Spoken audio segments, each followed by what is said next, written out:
सभी देशवासियों को नमो बुद्धाय, जय भीम, जय संविधान। साथियों, आज के इस वीडियो में हम बेहद ही महत्वपूर्ण टॉपिक पर चर्चा करेंगे। महत्वपूर्ण इसलिए हो जाता है क्योंकि साथियों हमारे देश के पूर्व मुख्य न्यायाधीश CJI DY चंद्रचूड़ जी के ऊपर जो है एक शिकायत किए गए हैं और शिकायतकर्ता का कहना है कि DY चंद्रचूड़ जी के ऊपर CBI जांच होनी चाहिए और जांच करके जो है कठोर से कठोर जो है उनके ऊपर कार्रवाई सजा देनी चाहिए। और ये साथियों जो शिकायत करता है, जो शिकायत किए हैं, वो ऐसे वैसे लोगों के पास नहीं किए हैं, बल्कि हमारे देश के जो है महामहिम राष्ट्रपति द्रौपदी मुर्मू जी के पास ये शिकायत किए गए हैं। और ये विषय साथियों खूब ज़्यादा अभी चर्चा में है, सुर्खियों में है, क्योंकि भैया CJI की बात है, चीफ जस्टिस ऑफ इंडिया की बात है कि कोई DY चंद्रचूड़ जी के ऊपर को अगर केस कर दे, शिकायत कर दे, तब तो भैया सुर्खियों में तो रहेगा ही, चर्चा का विषय तो रहेगा ही। और एक सवाल भी उठता है, क्या किसी जस्टिस के ऊपर, CJI के ऊपर मुकदमा चलाया जा सकता है? उन्हें हटाने की क्या प्रक्रिया है? महाभियोग किस प्रकार से चलाए जाते हैं? संविधान के किस अनुच्छेद में महाभियोग और जज को हटाने का जो प्रोविजन किए गए हैं? क्या है पूरी मामला, क्या है पूरी मसला? आखिर इतना बड़ा जो है एक्शन CJI DY चंद्रचूड़ जी के ऊपर कौन ले लिए? वो कौन शख्स है जो उनके ऊपर ये शिकायत कर दिए? भैया DY चंद्रचूड़ को भी नहीं छोड़ा। आखिर मामला क्या था? संगीन मामला जो DY चंद्रचूड़ को भी नहीं छोड़ा, तो कुछ तो संगीन मामला होगा ना भाई। तो सब कुछ आज के इस वीडियो में आपको बताऊंगा। बस मेरा छोटा सा अपील है, इस वीडियो को शुरू से अंत तक जरूर देखिएगा। वीडियो अच्छा लगा तो लाइक करें, चैनल में पहली बार है चैनल को सब्सक्राइब कर लीजिएगा, बेल आइकन प्रेस करिएगा ताकि जब मैं वीडियो अपलोड करूँ आपके पास नोटिफिकेशन पहुँचता रहे। साथियों, सबसे पहले जान लीजिए कि आखिर ये शिकायत करता है कौन? आखिर इसको इतना पावर हो कैसे गया कि CJI DY चंद्रचूड़ जी के ऊपर भी ये कार्रवाई कर रहे हैं? भैया शिकायत कर दी, तो ये तो कोई ना कोई पावरफुल व्यक्ति होगा ही। तो है साथियों, पावरफुल व्यक्ति यही है कि इसका नाम है, इस शिकायतकर्ता का जो नाम है, शिकायतकर्ता का जो नाम है साथियों, उस शिकायतकर्ता का नाम है राकेश कुमार। इसका नाम है राकेश कुमार।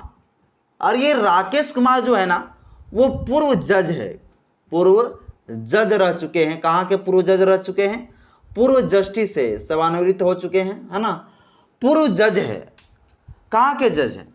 तो पटना हाईकोर्ट का साथियों जो है, पटना हाईकोर्ट का जो है ये जज साहब है। पटना हाईकोर्ट का जो है ये जज साहब है, जिसका नाम है राकेश कुमार।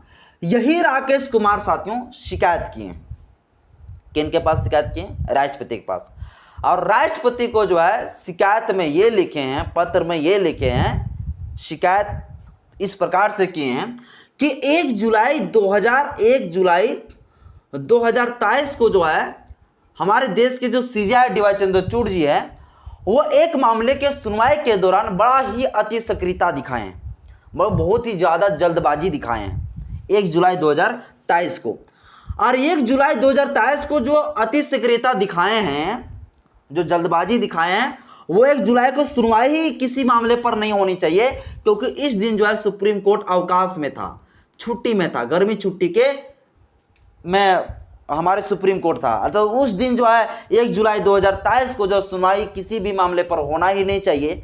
लेकिन 1 जुलाई 2023 को जो है DY चंद्रचूड़ जी जो है 2 बेंच वाली खंडपीठ का गठन कर दिए। एक मामले का सुनवाई के लिए 2 खंडपीठ का गठन कर दिए।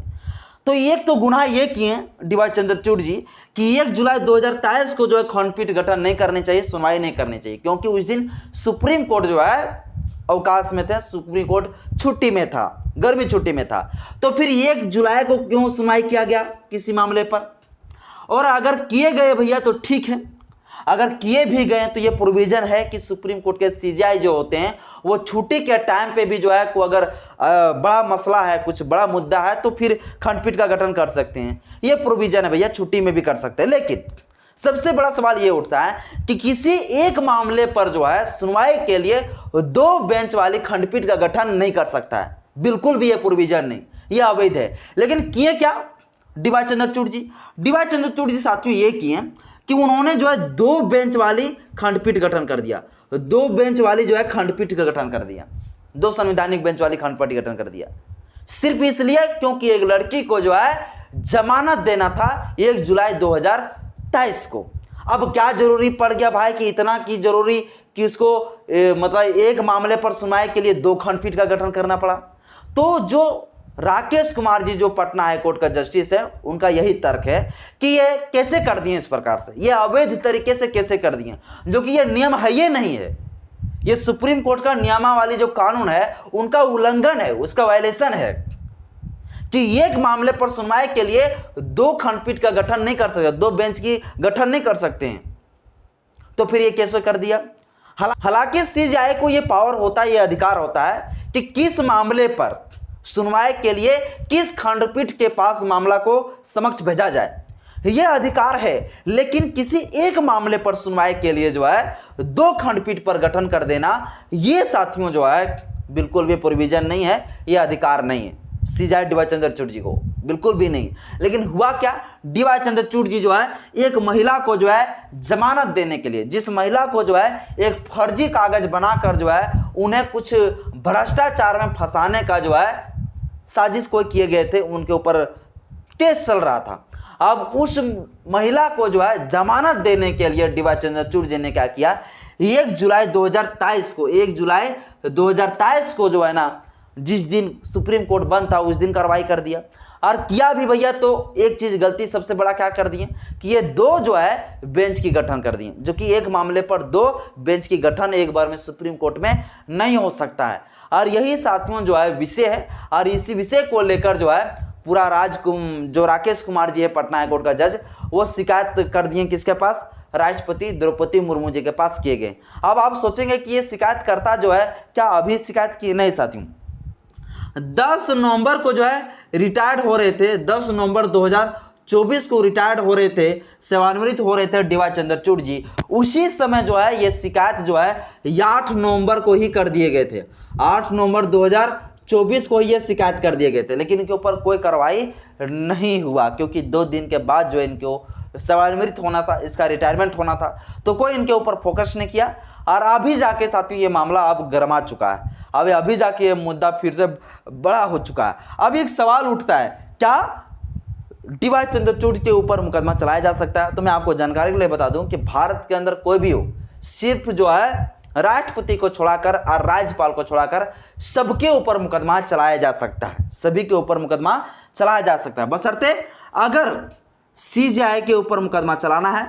तो सीजेआई के ऊपर मुकदमा चलाने के लिए सबसे पहले तो भैया अनुच्छेद 124 का क्लोज 4 और 218 के तहत जो अनुच्छेद 218 और 124 का क्लोज 4 के तहत जो है जजों को क्या किए जाते हैं, हटाए जाते हैं, महाभियोग चलाकर हटा दिया जाता है। हालांकि महाभियोग शब्द का प्रयोग हमारे संविधान में नहीं मिलता है, लेकिन जो प्रक्रिया है, जो प्रोसीजर हटाने का, वह प्रक्रिया बिल्कुल जो है महाभियोग जैसा ही लगता है। क्योंकि संसद जो है वो संसद के पास प्रस्ताव जाता है किसी भी सुप्रीम कोर्ट हाई कोर्ट के जज को हटाने के लिए, और वो प्रस्ताव जब हमारा जो पार्लियामेंट है उस पार्लियामेंट के दोनों सदन से जब प्रस्ताव पास हो जाता है, तब फाइनल जो है ये चला जाता है राष्ट्रपति के पास। जब राष्ट्रपति इस प्रस्ताव पर मंजूरी दे देते हैं, तब जाके फाइनल जो है महाभियोग बोल सकते हैं, उस नियम के तहत जो है फिर जो है जजों को क्या कर दिया जाता है, हटा दिया जाता है, जज हट जाते हैं। और जैसे ही जज के पद से हटा, उनके ऊपर फिर जो है क्रिमिनल केस हो, सिविल केस हो, जो भी मामला हो, जिस मामले पर मुकदमा चलाना चाहते हैं, मुकदमा चलाकर जो है